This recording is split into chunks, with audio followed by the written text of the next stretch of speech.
Le vrai faux de l'info de la matinale avec Laurent Guimier. Bonjour Laurent. Bonjour Thomas. Vous pointez ce matin votre détecteur de mensonges sur Arnaud Montebourg. Le ministre qui bataille pour sauver notre industrie, qui a trouvé la raison de nos problèmes, c'est la faute à l'euro. L'euro trop cher, on ne peut plus se battre à égalité avec le reste du monde, nos produits sont trop chers. Écoutez la solution Montebourg, ça fait rêver.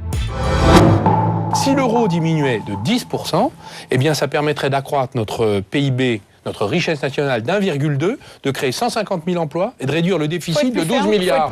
Alors Arnaud Montebourg affirme qu'une baisse de l'euro de 10% va créer 150 000 emplois. C'est vrai que ça fait rêver, mais c'est vrai ou c'est faux Laurent ? Je dis faux parce que ce scénario est à mon sens beaucoup trop optimiste. Je m'explique. D'abord, comment ça marche cette histoire de baisse de l'euro, hein, il faut être très concret. Aujourd'hui, 1 euro c'est 1,35 $. Alors si on baisse l'euro de 10%, 1 euro, ça sera 1,20 $. Mécaniquement, notre fameux Made in France va coûter moins cher. Une Peugeot vendue aujourd'hui 10 000 euros à Buenos Aires, par exemple, 13 500 $, va coûter 1 500 $ de moins. Si Là, je suis. Vous me suivez ? Ouais, Pas de parfaitement. problème. Bon, ce boom des exportations, nous dit Arnaud Montebourg, va générer de la croissance et des emplois, beaucoup d'emplois, une bonne partie des 150 000 emplois qu'il évoque. Et donc sa démonstration est implacable, c'est QFD. Elle est vraie, mais l'ampleur du résultat me semble exagérée pour deux raisons. D'abord, l'INSEE a fait la simulation en 2010. Si l'euro baissait de 10%, la croissance serait boostée d'un demi-point la première année. Un demi-point, on est loin des 1,2 points dont parle Arnaud Montebourg.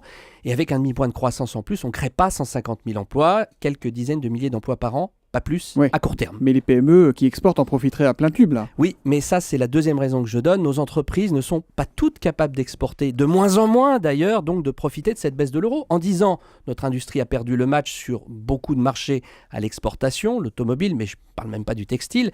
Et les usines délocalisées ne vont pas rouvrir du jour au lendemain. Concrètement, si on baisse l'euro, il n'y a que les entreprises qui exportent qui vont mécaniquement se frotter les mains, si je puis dire.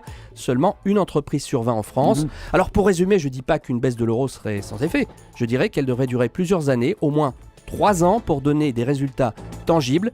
C'est la petite précision, je pense, qu'il fallait apporter. Précision de taille quand même. Merci Laurent Guimier. Le vrai faux de l'info revient demain à 8h30.